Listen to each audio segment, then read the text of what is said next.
தமிழில் முதல் பக்தி சேனல் சாய் டிவி.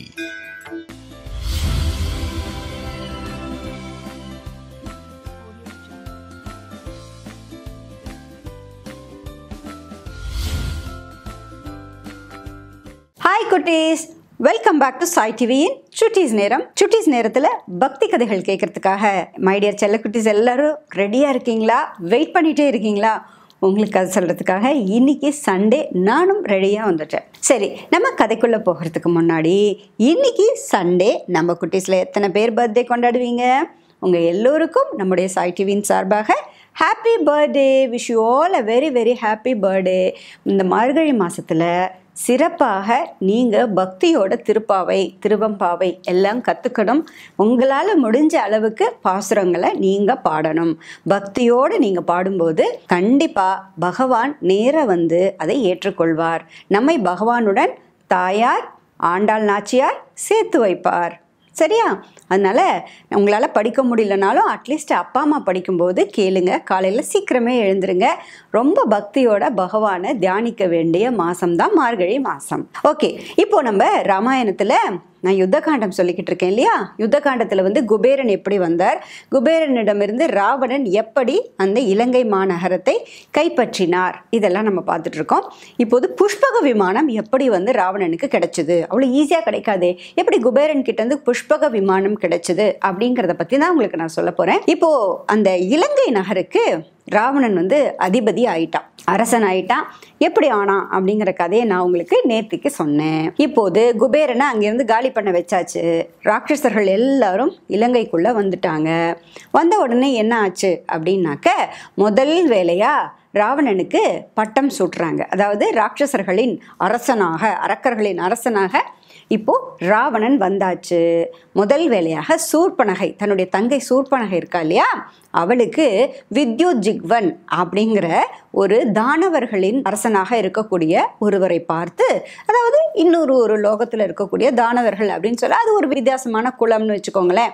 தைத்தியர்கள், தானவர்கள், இப்படி நிறைய பேர் இருந்தாங்க. அப்படி இருக்கக்கூடிய வித்யுஜிக்வனை பார்த்து திருமணம் செய்து வைக்கிறானா. வேலை தங்கைக்கு திருமணம் செய்து வைக்கிறான். அதற்கு பிறகு ஒரு நாளைக்கு காட்டுக்கு ராவணன் போறானாம். ஒரு காட்டுக்கு போயிருக்கும் பொழுது அங்க ஒருத்தரை சந்திக்கிறான். அவர் பேரு மயன். அவர் வந்து ஒரு பெண்ணோட இருக்காராம். இந்த மயனை பார்த்த உடனே ராவணன் கேட்குறான், நீங்க யாரு, எதுக்காக இந்த காட்டில் சுத்திக்கிட்டு இருக்கீங்க அப்படின்னு கேட்குறானா. அப்போ அந்த மயன் அப்படிங்கிறவர் தன்னுடைய கதையை சொல்ல ஆரம்பிக்கிறாரு. நான் வந்து தைத்திரியர்கள் வழியில வந்தவன். எனக்கு வந்து ஹேமா அப்படிங்கிற ஒரு தேவலோக பெண், அந்த பெண்ணோட தான் திருமணம் நடந்துச்சு. நாங்கள் வந்து 1000 வருடங்களுக்கு மேலே ரொம்ப சந்தோஷமாக இருந்தோம். நான் வந்து பேசிக்கலி ஒரு ஆர்கிடெக்ட். எனக்கு வந்து நிறைய கட்டடங்கள், நிறைய விஷயங்களை என்னால் உருவாக்க முடியும். நான் வந்து தங்கத்தினாலே ஆன ஒரு கோல்டன் சிட்டி, ஒரு தங்கத்தினாலான ஒரு நகரத்தையே உருவாக்கியிருந்தேன். அந்த நகரத்தில் தான் என் மனைவியோட நான் ரொம்ப சந்தோஷமாக இருந்தேன். ஆனால் என்னோட மனைவி என்னை விட்டுட்டு தேவலோகத்துக்கு கிளம்பி போயிட்டா. இப்போ அவள் இல்லாமல் எனக்கு ரொம்ப கஷ்டமாக இருக்குது. அதான் இந்த பூலோகத்தில் அலைஞ்சிக்கிட்டே இருக்கேன் அப்படின்னு அந்த மயன் சொல்கிறானா. கூடவே என்ன சொல்கிறான்னா, எனக்கு 2 பையன் ஒரு பொண்ணு. 2 பையன் பேர் மாயாவி, துந்துபி. இந்த கேரக்டர்ஸ்லாம் நீங்கள் நிறைய பார்க்கலாம். ஈவன் வந்து மகாபாரதத்தில் கூட நீங்கள் கேட்கலாம். மாயாவி, துந்துபி அப்படின்னு எனக்கு 2 மகன்கள் உண்டு. ஒரே ஒரு பொண்ணு தான். என் பொண்ணு பேர் மண்டோதரி அப்படின்னு சொல்லிட்டு, இந்த பொண்ணை தான் யாருக்காவது திருமணம் செய்து கொடுக்கணும் அப்படிங்கிறதுக்காக நான் வந்து வரன் தேடிக்கொண்டிருக்கேன் என்னுடைய மகளுக்கு அப்படின்னு அந்த மயன் அப்படிங்கிறவர் சொல்கிறாராம். இப்போ நம்மால் இருக்கார்ல ராவணன் என்ன பண்றாருன்னா, உடனே அப்படியா அப்படின்னு ரொம்ப அப்படியே பெண்ணா அப்படின்னு பெண்ணாசை அதிகம். பெண்களை பார்த்தாலே விட மாட்டான்னா ராவணன். பெண்கள்னாலே ரொம்ப பிடிக்குமா. அதனால யார் இந்த பெண்? அவ உங்க பெண்ணாவ அப்படின்னு கேட்குறானாம் ராவணன். கேட்ட உடனே அந்த மயன் சொல்றாரு, சரி நீ யாருப்பா அப்படின்னு கேட்ட உடனே ராவணன் தன்னுடைய முன்கதை சுருக்கத்தெல்லாம் சொல்றான். புலஸ்தியர் வழியில் வந்த விஸ்வரஸ் தான் என்னோட அப்பா, நான் புலஸ்தியரோட பேரன் அப்படின்லாம் விட்ட உடனே கேட்குறாரு அந்த மயன். கேட்டுட்டு உடனே, புலஸ்தியரோட பேரனா நீ? புலஸ்தியர் எவ்வளோ பெரிய பிரம்மாவினுடைய புத்திரராட்சி, அவருடைய வழியில் வந்தவனா? அப்படின்னா உனக்கு தான் நான் என் பொண்ணை திருமணம் செய்து வைப்பேன் அப்படின்னு சொல்லிட்டு அந்த மண்டோதரி என்கிற என்கின்ற மயனது மகளை வந்து ராவணனுக்கு திருமணம் செய்து வைக்கிறார்கள். அப்பொழுது சக்தி ஆயுதம் அப்படிங்கிற ஒரு ஆயுதத்தையும் ராவணனுக்கு அந்த மயன் அப்படிங்கிறவர் கொடுக்குறாராம். இந்த மயன், விஸ்வகர்மா இவங்கெல்லாம் வந்து அந்த காலத்துல இருந்த ஆர்கிடெக்ட்ஸ், ரொம்ப வந்து சிறப்பான கட்டடக்கலை நிபுணர்களாக இருந்தாங்க. அவங்களால இது மட்டும் இல்ல ஆயுதங்களை கூட உற்பத்தி செய்ய முடியும். அந்த மாதிரி டேலண்டடான பர்சனா இருந்தாங்க. அப்படிப்பட்ட அந்த மயன் வந்து ஒரு சக்தி ஆயுதத்தையும் கொடுக்கிறாராம். இப்போ ராவணன் வந்து பிரம்மாவிடம் இருந்து வரம் பெற்ற பொழுதே அவனுக்கு கிடைக்கக்கூடிய ஒரு விஷயம் என்ன அப்படின்னாக்க ஆயுள் நீட்டிப்பு. சாதாரண மனுஷனா தானே பிறந்திருக்கான். ராவணன் எப்படி பிறந்திருக்கான்? விஸ்வரஸ் அவருக்கு வந்து மகனாக பிறந்திருக்கான் இல்லையா? ராட்சசி தான் அம்மா. அப்படி பிறந்தவன் வந்து தனக்கு ஆயுள் நீட்டிப்பு வேணும் அப்படின்னு கேட்கிறான். அதனால முதல்ல ஒரு லைஃப் டைம் வந்து கேட்டு வாங்கிக்கிறான். இதெல்லாம் நடக்கிறது கிருத யுகத்துல. எந்த யுகத்துல நடக்குது குட்டீஸ்? கிருத யுகம். அதுதான் ஃபர்ஸ்ட் யுகம். 4 யுகம் சதுர யுகங்கள் தெரியும் இல்லையா உங்களுக்கு? அதுல கிருத யுகத்துல நடக்கக்கூடிய விஷயம் இதெல்லாம். அப்பொழுது பிரம்மாவிடம் கேட்டு ஒரு ஆயுளை பெற்றுக்கொண்டு விட்டான். அப்போ பிரம்மாவிடம் இருந்து கிடைக்கக்கூடிய வரங்கள்ல ஒண்ணுதான் என்னன்னாக்க மாய உருவங்களை எடுக்க முடியும். ராவணனால என்ன பண்ண முடியும்? தனக்கு வேண்டிய விரும்பிய உருவங்களை எடுக்க முடியும். என்ன உருவம் எடுக்கிறது? என்ன நீங்க சொல்றீங்க உருவம் எடுக்கிறதுன்றீங்களே, அப்படின்னா என்ன அப்படின்னு கேக்குறீங்களா குட்டீஸ்? அதாவது யாராக மாறணும்னு நினைக்கிறானோ அவங்களாகவே மாறிடுவான் இல்யூஷனலி. இது வந்து ஒரு மாயையின் காரணமாக வரக்கூடியது. இப்போ உங்களை மாதிரியும் அவன் வர முடியும், என்ன மாதிரியும் அவன் வர முடியும் ராவணன். அந்த மாதிரி விரும்பிய மாய உருவங்களை எடுக்கக்கூடிய வரத்தையும் பெற்றிருக்கிறான். ஸோ அந்த வரத்தின் மூலமாகத்தான் இப்படியெல்லாம் மாய உருவத்தை பெற முடியும், மற்றவர்களால பெற முடியாது.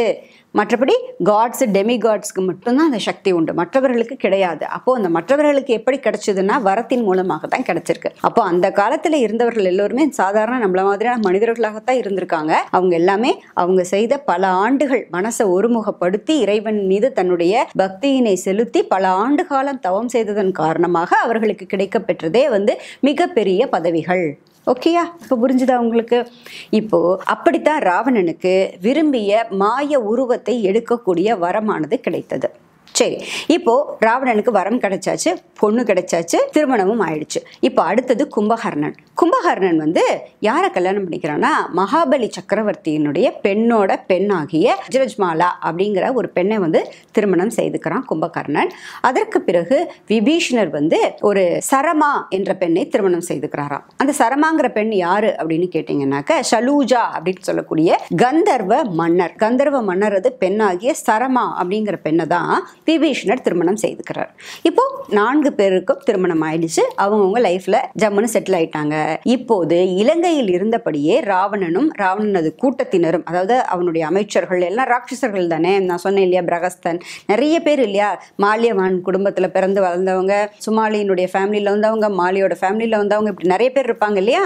இப்படி அத்தனை ராட்சசர்களும் வந்து அமைச்சர்களாக இருக்காங்க ராவணனோட. ராவணன் தான் இப்போ கிங்கா இருக்கான். அப்போ ராவணனுக்கு இந்த சக்தி இருக்கு அப்படின்ன உடனே ராவணனோட பேரை சொல்லிக்கொண்டே ராவணனும் சேர்ந்து நிறைய அட்டகாசங்களை பண்றாங்களாம். கொஞ்ச நஞ்ச அட்டகாசம் இல்லையா, எல்லாரையும் கஷ்டப்படுத்துறது, எல்லா ரிஷிகளையும் முனிவர்களையும் கஷ்டப்படுத்துறது, அவங்கள வந்து ரொம்ப அவங்கள எந்த விதமான யாகம் செய்ய விடுறது கிடையாது, துன்புறுத்துறது, கொலை பண்றது, இப்படி எல்லா ராஜாக்களையும் வந்து தன்னுடைய வெற்றியை ஏத்துக்கணும் அப்படின்னு சொல்லி மிரட்டுவாங்களாம். நீங்க வந்து என்ன வந்து உன்னோட ராஜாவா ஏத்துக்கோ, அப்படி இல்லைன்னாக்க இப்பொழுதே நீ வந்து உன்னுடைய தோல்வியை ஒப்புத்து கொள்ள வேண்டும் அப்படின்னு சொல்லி எல்லாரையும் போய் மிரட்டுவானா. இந்த மாதிரி அட்டகாசம் ஜாஸ்தியா போகி பூலோகத்துல மட்டும் இல்லாம தேவலோகத்துக்கெல்லாம் போக ஆரம்பிச்சிட்டாங்களா. தேவலோகத்துல போய் இந்திரனுக்கு ஒரே ஒரு கார்டன் உண்டு, கார்டன் நந்தவனம் அப்படின்னு சொல்லுவாங்க. இந்திரனுடைய நந்தவனம் அது ரொம்ப ஃபேமஸா, எல்லாருக்கும் நல்லா தெரியுமா, இந்திரனது நந்தவனம். அந்த இந்திரனுடைய நந்தவனத்தை போய் அழிக்க ஆரம்பிச்சிட்டான் இந்த தசக்ரீவன். யாரு? இந்த ராவணன். போய் அந்த இந்திரனுடைய நந்தவனத்தை அழிச்ச உடனே தேவர்கள், ரிஷிகள், முனிவர்கள் எல்லாருக்கும் ரொம்ப கோபம் வந்துருச்சு. இவனை எப்படியே விட்டு வைக்க கூடாது, இவனை அழிக்கக்கூடிய வேலையில இறங்க வேண்டியதான் அப்படின்னு தேவர்கள்லாம் முடிவு பண்றாங்களாம். அப்போ தேவர்களில் ஒருவராக இருக்கக்கூடிய குபேரன்ட்ட வராங்க. குபேரன் கிட்ட வந்து உன்னுடைய தம்பி தானே, நீ ஏதாவது சொல்லக்கூடாதா அப்படின்னு கேட்குறாங்களாம். உடனே குபேரன் வந்து நான் சொல்லி பார்க்குறேன் அப்படின்னு சொல்லிட்டு ஒரு தூதுவனை அழைக்கிறானா, ஒரு மெசஞ்சர், ஒரு தூதனை அழைக்கிறான். அழைச்சு நான் ஒரு மெசேஜ் கொடுக்குறேன், இந்த மெசேஜை கொண்டு போய் நீ ராவணன் கிட்ட தெரிவிச்சுட்டு வா அப்படின்னு சொல்கிறான். உடனே அந்த தூதன் வந்து ஐயா என்ன மெசேஜ், என்ன சொல்ல போகிறீங்க, என்ன தகவல் நீங்கள் கொடுக்குறீங்க அப்படின்ன உடனே நான் சொன்னதாக நீ சொல்லு அப்படின்னு சொல்லி குபேரன் ஒரு விஷயத்த சொல்ல ஆரம்பிக்கிறான். என்ன சொல்றான்னாக்க, நமக்குன்னு ஒரு குலப்பெருமை இருக்கு ராவணா, அந்த குலப்பெருமையும் நம்முடைய அப்பா யாரு அப்படிங்கிறதையும் நீ மறந்துடக்கூடாது. நீ நிறைய தப்பு மேல தப்பு பண்ணிட்டே போயிட்டு இருக்க. தேவர்களும் ரிஷிகளையும் முனிவர்களையும் நீ ரொம்ப துன்பப்படுத்திட்டு இருக்க. அவர்கள் எல்லோரும் உன் மீது மிகுந்த கடுமையான அதிருப்தியில இருக்காங்க. அவங்க எல்லோரும் உன்னை எதிர்த்து உன்னை அழிப்பதற்காக நேரம் பார்த்து கொண்டிருக்கிறார்கள். எதற்கு நீ தேவையில்லாம இவங்களெல்லாம் போய் கஷ்டப்படுத்தி கொண்டிருக்க அப்படின்னு சொல்லிட்டு, முன்பு ஒரு சமயம் ஒரு காலத்துல நான் கைலாய மலைக்கு போய் கொண்டிருந்தேன். அவன் கைலாய மலை பகுதியில தான் இருக்கார் இந்த குபேரர் இல்லையா. அந்த குபேரர் சொல்றாராம், நான் முன்பு ஒரு முறை கைலாய மலை பகுதியில நான் போய் கொண்டிருந்தேன். அப்படி போய் கொண்டிருக்கும் பொழுது சிவபெருமானையும் பார்வதி தேவியையும் நான் பார்த்தேன். அப்பொழுது உமா பார்வதி, அதாவது உமாதேவியை நான் பார்த்ததன் காரணமாக என்னுடைய இடது கண் பொசுங்கி போயிடுச்சு. என்னுடைய இடது கண் பொசுங்கி போயிடுச்சு. வலது கண் சாம்பல் நிறமா மாறி போயிடுச்சு. அப்போ எனக்கு இந்த பாதிப்பு பார்வதி தேவியை பார்த்ததுனால ஏற்பட்டது. ஆகையினால எனக்கு இது ஒரு சாபமாக நேர்ந்தது. இதுல இருந்து நான் வெளியில வரணுங்கிறதுக்காக 800 இயர்ஸ் 800 ஆண்டுகள் நான் கைலாய மலையில போய் தவம் இருந்தேன். அப்போது சிவபெருமான் என்னுடைய தவத்தினை மெச்சி என்னை அவரது நண்பராக ஏற்றுக்கொண்டார். என்ன பண்ணாரு? என்னை தன்னுடைய நண்பராக சிவபெருமான் ஏற்றுக்கொண்டார். எனக்கு ஏகாக்ஷ பிங்கிலி அப்படிங்கிற ஒரு பெயரும் கொடுத்தார். எனக்கு அப்போதுதான் ஒரு பெயர் ஏற்பட்டது. ஏகாக்ஷ பிங்கிலி அப்படிங்கிற எனக்கு ஒரு பெயரும் வந்தது. இதெல்லாம் நடந்து முடியறதுக்கு 800 வருடங்களுக்கு மேல ஆகி போயிடுச்சு. அதனால நீ எங்க இருக்க, என்ன பண்ற, இதெல்லாம் எனக்கு தெரியாம போயிடுச்சு. நான் இப்பதான் இதெல்லாம் முடிஞ்சு என்னுடைய பகுதிக்கு நான் திரும்பி வந்தேன். கைலாய மலையில இருக்கக்கூடிய, நான் தங்கி இருக்கக்கூடிய, வசித்து கொண்டு இருக்கக்கூடிய பகுதிக்கு நான் திரும்பி வந்தேன். இந்த தவத்தெல்லாம் முடிச்சுட்டு இந்த சாபம் எல்லாம் நீங்கின பிறகு நான் வருவதற்கு 800 ஆண்டுகள் பிடித்தன. நான் வந்த உடனே உன்னை பத்தி இப்படியெல்லாம் தேவர்களும் ரிஷிகளும் சொல்வதை கேள்விப்பட்டேன். எனக்கு ரொம்ப சங்கடமா இருக்கு, எனக்கு ரொம்ப வருத்தமாக இருக்கு ராவணா. எதற்காக இப்படி நீ உன்னுடைய பெயரை கெடுத்துக் கொள்கிறாய்? உன்னுடைய குலத்திற்குன்னு ஒரு பெருமை இருக்கு. ஆகையினால எல்லாத்தையும் நீ விட்டுவிடு, நல்லவனாக இரு ராவணா. இப்படி நீ மேல மேல அழிச்சாட்டியங்களையும் அட்டூழியங்களையும் செய்யாதே, நல்லவனாக இரு. இனி நீ நடந்து கொள்வது என்பது உன்னுடைய கையில தான் இருக்கு அப்படின்னு குபேரன் இந்த விஷயத்தை சொல்லி அந்த தூதுவனை அனுப்பி வைக்கிறாராம். இது அப்படியே போய் சொல்லு அப்படின்னு சொல்லிட்டு அந்த தூதுவனை அனுப்பி வைக்கிறாரு.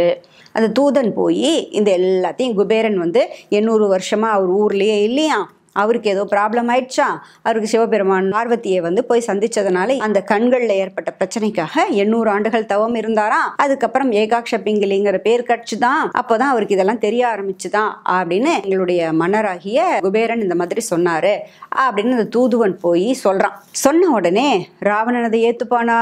ராவணனுக்கு இப்போ என்ன மாதிரியான ஆணவத்தினுடைய உச்சியில இருக்கான் இல்லையா, அகங்காரத்தினுடைய உச்சியில இருக்கான் இல்லையா, என்னை மிஞ்சுவதற்கு யாரும் இல்லை, நான் உலகிலேயே நான் தான் தலை சிறந்தவன் அப்படிங்கிற எண்ணத்தோட இருக்கான் இல்லையா.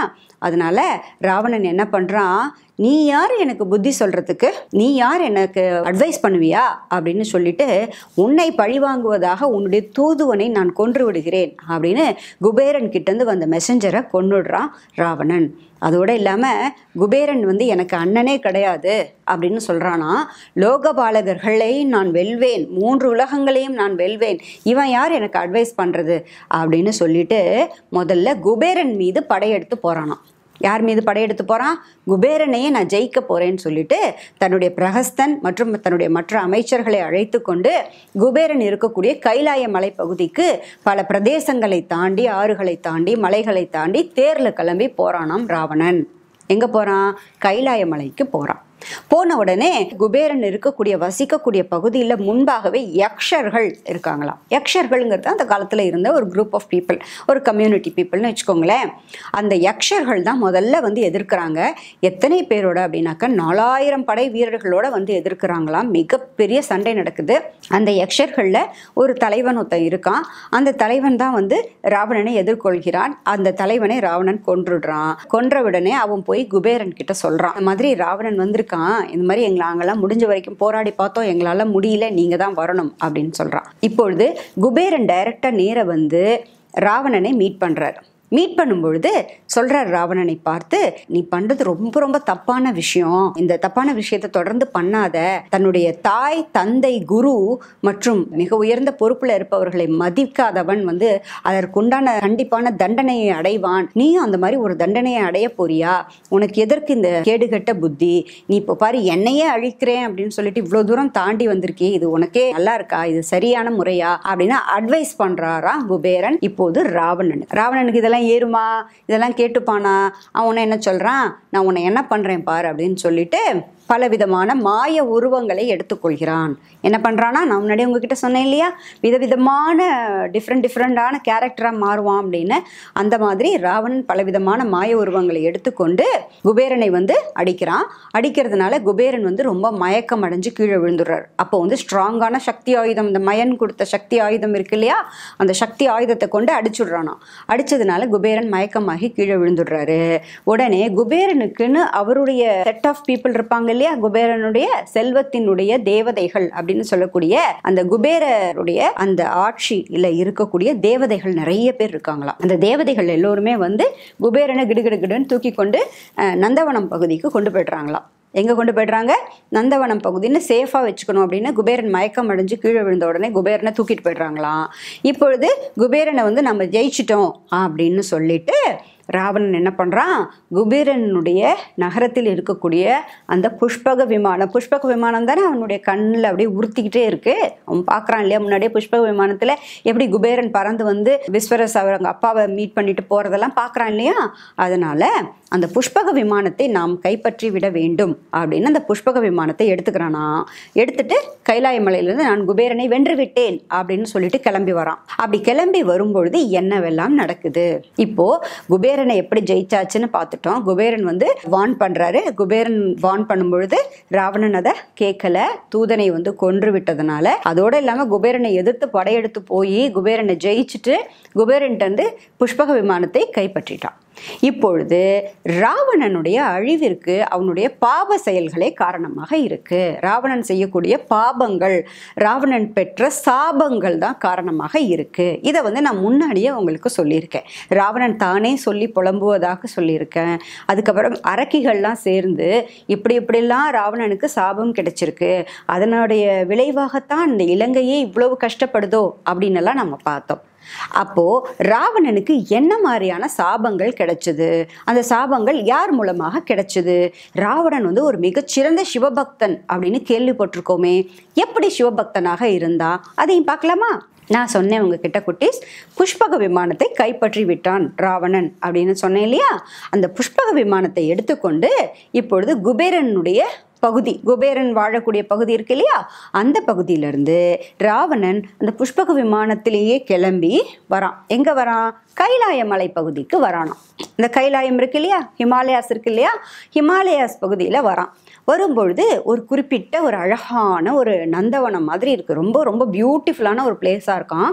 அந்த பகுதி வழியாக வரும்பொழுது விமானம் போகாம அப்படியே நிக்குதான், அப்படியே ஸ்ட்ரக் ஆகி நிக்குதான், பறக்கலையாம். அந்த காலத்துல இருந்த ஒரு ஃபிளைட் தானே அது, பறக்கும் விமானம் இல்லையா, அவங்கள்ட்ட சொல்லியிருக்கேன் இல்லையா முன்னாடி இதை பத்தி. அந்த விமானம் அப்படியே நிக்குதான். அப்போ உடனே ராவணனுக்கு ஒரே கிண்டலாம், குபேரன் வந்தாதான் ஏறினாதான் போகுமோ, இல்லைன்னா போகாதோ, ஏன் இந்த இடத்துல இது நிக்குது அப்படின்னு கேட்கறான். கூடவே நிறைய அமைச்சர்கள்லாம் இருக்காங்க அவங்க கூட.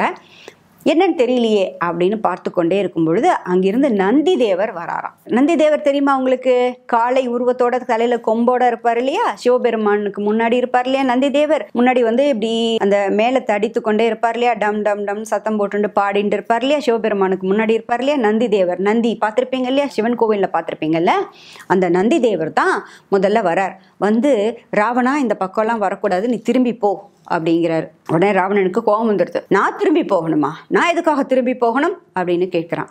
இது சிவபெருமான் தனிமையில் இருக்கக்கூடிய இடம். அவர் இங்கதான் அவர் தனிமையில இருக்கிறார். அவரை தொந்தரவு பண்ணக்கூடாது, இந்த வழியா நீ போகக்கூடாது, நீ வேற வழி வேற மார்க்கமாக செல் அப்படின்னு நந்தி தேவர் சொல்றாராம். உடனே ராவணன் சும்மா இருப்பானா, அவனுக்கு கோபம் வரும் இல்லையா. உடனே அவன் கோபம் என்ன சொல்றான், ஏன் நாங்க வரக்கூடாதா, நாங்க அந்த பக்கமா போக முடியாதா, நீ யார் என்ன தடுக்கிறதுக்கு அப்படின்னு சொல்லிட்டு, யார் அந்த சங்கரர் அப்படின்னு கேட்கிறானா. இப்போ நந்திதேவர் என்ன சொல்றாரு, சங்கரர் வந்து இங்கே இருக்கிறார் அப்படின்னு சொல்லி, சங்கரருங்கிறது சிவபெருமான சொல்றார். சங்கரர் இங்கே தனிமையில் இருக்கக்கூடிய இடம், அவர் குளிக்கக்கூடிய கிரீடையில் இருக்கக்கூடிய தனிமையில் இருக்கக்கூடிய இடம், இந்த இடத்தின் வழியாக நீ போகக்கூடாது, அதனால திரும்பி போங்கிறாரு. யார் அந்த சங்கரர் அப்படின்னு ஆணவத்தினுடைய உச்சத்துல இருக்கக்கூடிய அந்த ராவணன் வந்து பறக்கும் புஷ்பக விமானத்தை விட்டு இறங்குறானாம். இறங்கி வந்த உடனே அவன் சும்மா இல்லாம நந்திதேவரை பார்த்து சொல்றானா, என்ன நீ குரங்கு மாதிரி பேசுற, நீ என்ன குரங்காவே மாறிட்டியா, குரங்கு மாதிரி பேசுறியே அப்படின்னு பேசுறானா நந்திதேவரை பார்த்து. அப்போது நந்திதேவருக்கு கோபம் வந்துடுறது. உடனே நந்திதேவர் என்ன சொல்றார், முதல் சாபம் நந்திதேவர் தான் கொடுக்கிறார். என்னை பார்த்து குரங்கான்னு கேட்குறியா, உன்னுடைய அழிவு குரங்குகளின் மூலமாகத்தான் நிகழப்போகிறது. குரங்குகள் தனது பற்கள் மற்றும் நகங்களின் மூலமாக உன்னுடைய அரக்க குலத்தையே அழிக்கப் போகிறார்கள். உன்னுடைய அழிவு என்பது குரங்குகளின் மூலமாகத்தான் நிகழும். என்னை பார்த்து குரங்கு என்று சொல்கிறாயா அப்படின்னு நந்திதேவர் சொல்லிட்டு என்ன சொல்றாரா, உன்னுடைய அழிவு உன்னுடைய செயல்களின் மூலமாகவே நிகழும். உன்னுடைய பாப செயல்கள், நீ செய்யக்கூடிய பாபங்கள் அதிகமாகி அந்த பாப செயல்களின் மூலமாகவே உன்னுடைய அழிவானது நிகழப்போகிறது அப்படின்னு நந்திதேவர் சொல்லிட்டார். சொன்ன உடனே ராவணன் சும்மா இருப்பானா, அவனுக்கு இன்னும் கொஞ்சம் ஜாஸ்தியா போயிடுத்து. என்ன நீ என்ன அவ்வளோ பெரியதா சொல்ற, சங்கரர் சங்கரங்கிற சிவபெருமான் என்ன அவ்வளோ பெரிய ஆளா, நான் இப்போவே என்ன பண்ணுறேன் பார் அப்படின்னு சொல்லிட்டு அந்த சிவபெருமான் இருக்கக்கூடிய அந்த மலைப்பகுதி இருக்கு இல்லையா, அந்த மலைப்பகுதியையே என்ன பண்ணுறான்னா பிடிச்சி இப்படி ஆட்டுறானாம். அந்த மலையுடைய உச்சி இருக்குது பார்த்தீங்களா குட்டீஸ், இப்படி மலை இப்படி இருக்கும் இல்லையா, அந்த மலையோட உச்சி பகுதி இருக்கும் இல்லையா, அந்த மலையோட உச்சி பகுதியையே பிடிச்சி ஆட்டிட்டு இந்த மலையே பேர்த்தெடுக்கிறேன், நீ என்ன இந்த பக்கமாக தானே என்ன போகக்கூடாதுங்கிற, இந்த மலையையே நான் பேர்த்தெடுக்கிறேன், என்னால் எல்லாம் முடியும் அப்படின்னு சொல்லிட்டு அந்த மலையை இப்படி ஓப்பன் பண்ணி எடுக்கிறேன்னு சொல்லிட்டு இந்த மலைக்குள்ளே அப்படி கையை விடுறானாம். கையை விட்ட உடனே அந்த மலை இப்படி ஆடுறது. அந்த மலை ஆடின உடனே கைலாய மலையில் யாரெல்லாம் இருக்கா, சிவபெருமான் இருக்கார், பார்வதி தேவி இருக்காங்க, கூடவே நிறைய சிவகணங்கள் இப்படி எல்லாரும் இருப்பாங்க இல்லையா, சிவனது அடியார்கள்லாம் இருப்பாங்க இல்லையா, அவர்கள் எல்லோரும் இப்படி தடுமாறி தொப்பு தொப்பு தொப்புன்னு கீழே விழுந்துடுறாங்களாம். பார்வதி தேவியும் சிவபெருமானின் மீது சாய்ந்து விடுகிறாராம். உட்கார முடியல, சாய்ஞ்சுடுறாங்க. அப்படி மலை வந்து இப்படி இப்படி ஆடுறது. உடனே என்ன பண்றார் சிவபெருமான், இப்படி உட்காந்துட்டு இருப்பார் இல்லையா, இப்படி உட்காந்துட்டு இருக்கக்கூடிய சிவபெருமான் இப்படி காலால் அழுத்துறாராம். தன்னுடைய கால் கட்டை விரல் இருக்கு இல்லையா, அதை வச்சு இப்படி அழுத்துறாராம். கைலாய மலையை இப்படி அழுத்துறார். அழுத்தின உடனே அந்த மலை வந்து இப்படி வந்து அழுத்துறது.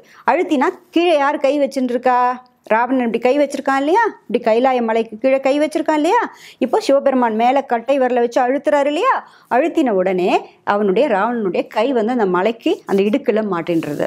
மாட்டின உடனே கை நசுங்குது.